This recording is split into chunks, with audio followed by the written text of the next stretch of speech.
নমস্কার বন্ধুরা, আমি মধুমিতা। আজকে আমি কাঁচা আমের আচার তৈরি করে দেখাবো। তা আচার তো অনেকে অন্যরকম ভাবে তৈরি করে খেয়েছেন, তা আজকে আমি একদম অন্যরকম ভাবে তৈরি করে দেখাবো। আর আজকে আমি যে নিয়মে তৈরি করে দেখাবো, এই নিয়মে তৈরি করলে ভিনেগার বা ফ্রিজ ছাড়া সারা বছর রেখে খেতে পারবেন, আর খেতে দারুণ লাগে। তা পুরো ভিডিওটা দেখতে থাকবেন, আশা করছি খুবই ভালো লাগবে। এখানে কয়েকটা কাঁচা আম নিয়েছি, আমগুলো পরিষ্কার করে ধুয়ে নেব।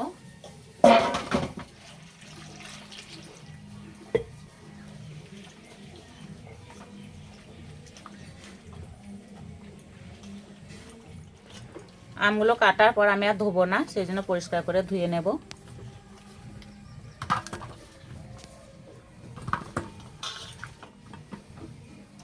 আমের গায়ে যে জল লেগে আছে, জলটা ভালো করে মুছে নেব।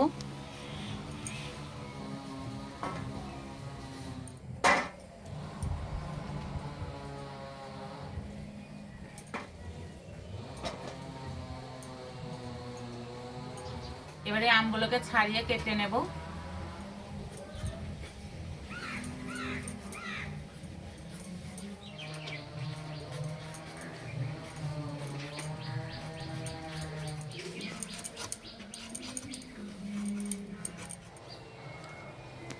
আমের আটি শক্ত হয়ে গেছে, এই বটিতে কাটা হবে না, আমি চাপা বটিতে কেটে নেব। প্রথমে সবগুলো ছাড়িয়ে নেব। যেসব আমের আটি শক্ত হয়ে যায় না, সেই আমের আচার খেতে দারুণ লাগে।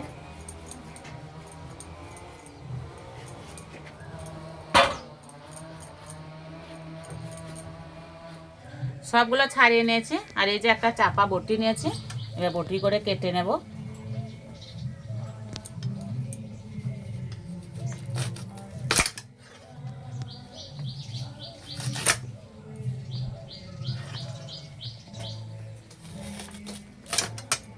ঠিক এরকম করে 4 ফালি করে কেটে নেব, আর ভেতরকার বীজটা বাদ দেব।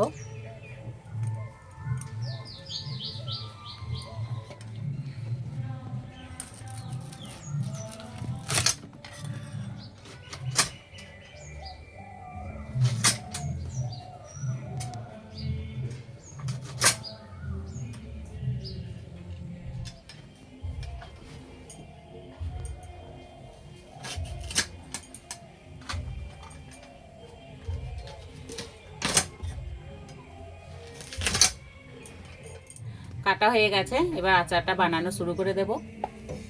উনান জেলে ওনারা কড়াই বসিয়ে দিয়েছি, কড়াই দেব জল।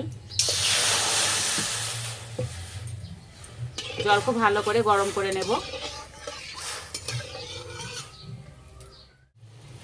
এখানে আমি 600 গ্রাম আখের গুড় নিয়েছি। 1 কেজি আমের জন্য আমি এখানে 600 গ্রাম গুড় নিয়েছি। আর জল খুব ভালো হয়ে গরম হয়ে গেছে। এবারে গুড়ের মধ্যে ঢেলে দেব, ভালো করে মিশিয়ে নেব।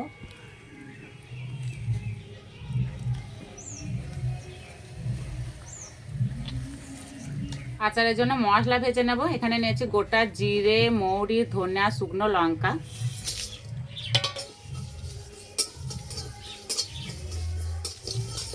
ভাজা হয়ে গেছে, নামিয়ে দেব।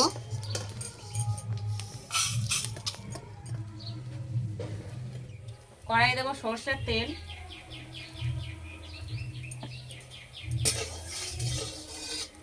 আমগুলো ভেজে নেব।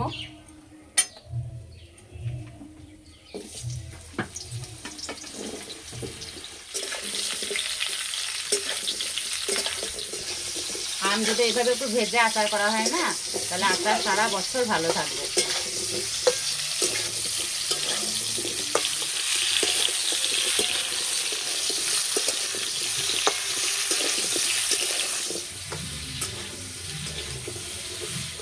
ভাজা হয়ে গেছে, এবার নামিয়ে দেব।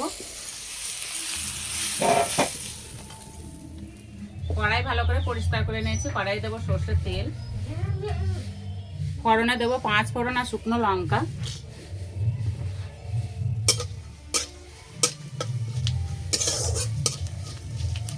এবার আমি যে গুঁড়া জলটা মিশিয়ে রেখেছি, এবার ঢেলে দিয়ে দেবো, আর একটু ছেঁকে দেবো।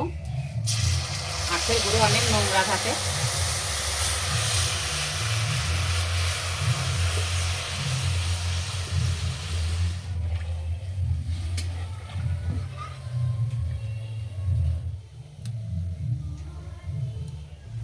রঙের জন্য দেবো হলুদ গুঁড়ো আর কাশ্মীরি লঙ্কার গুঁড়ো অল্প করে দেবো, দেবো স্বাদ মতো নুন,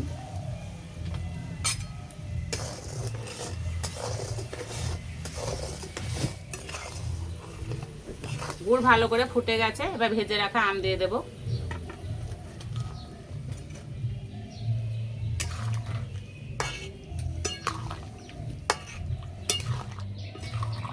আম যেহেতু ভালো করে ভাজা আছে, এই আচারটি হতে বেশি সময় লাগবে না।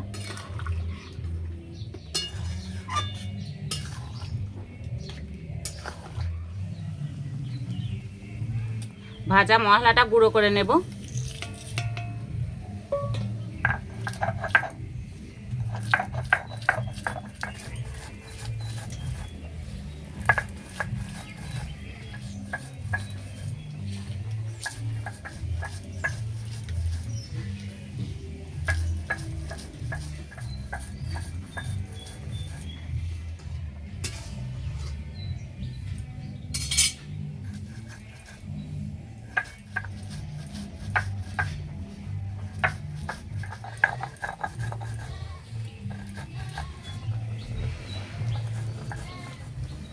খুব একটা মিহি করে গুঁড়ো করে নিই।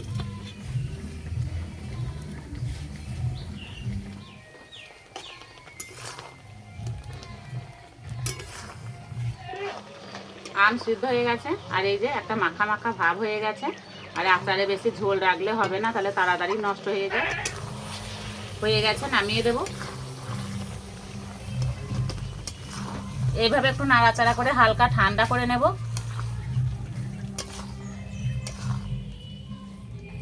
এবার ভাজা মশলা গুঁড়োটা দিয়ে দেব।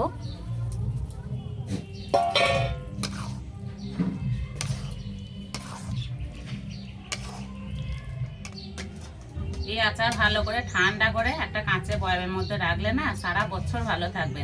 আর মাঝে মধ্যে রোদে দিতে হবে।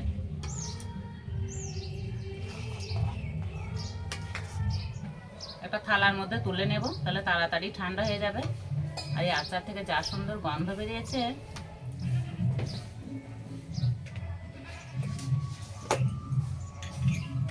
দেখতে এত সুন্দর হয়েছে, খেতে তো ভালো হবেই। এই আচার যত রেখে খাবেন ততই এর স্বাদ বাড়বে।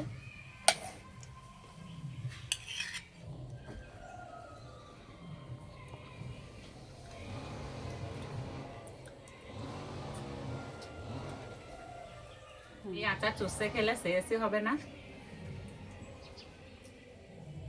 খেতে দারুণ হয়েছে।